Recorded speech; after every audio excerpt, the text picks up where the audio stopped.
Guys, ito ang iluluto ko ngayon. Ito yung pansit bato. O yan, ngayon, ito tunay ng pansit bato ito. Ayan. At ito ang ating mga ingredients. Siyempre sibuyas, chicken na nakamarinate sa soy sauce and paminta, pork strips na nakamarinate sa soy sauce at paminta, at shrimp na nilagyan ko ng konting paminta. Ito ang ating gulay, repolyo at saka carrots at chicharo. Ito guys, mag-uumpisa na tayo magluto. Lagyan natin ng mantika ang ating kawali. Ayan. Ilagay natin ang ating pork. Ilagay natin ang ating chicken.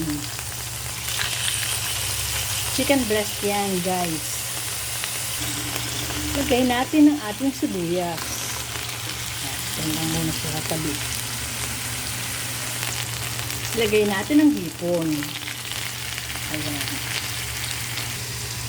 Lagyan natin ng toyo. Lagyan natin ng konting oyster sauce.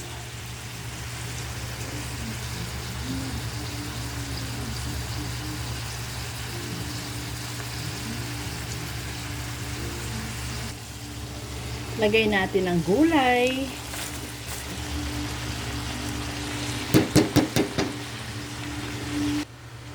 Ilagay natin ang pansit sa kumukulong tubig.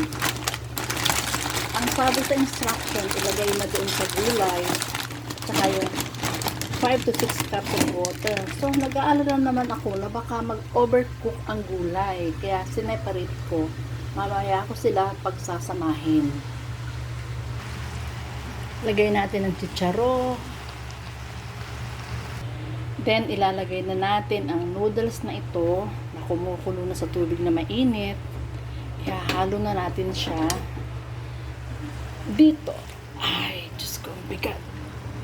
Ayan. O, eto guys, ang ating pansit. Ang ating pansit bato. Ayan. Atin lang iigahin ang sabaw. Okay. Pero iwanan natin ng konti para medyo may sauce. Ayan. Natikman ko na rin at ang sarap.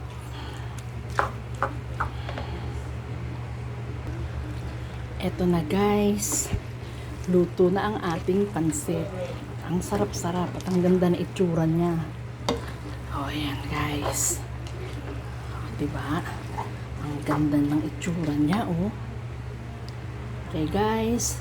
Thank you for watching. See you next time. Bye!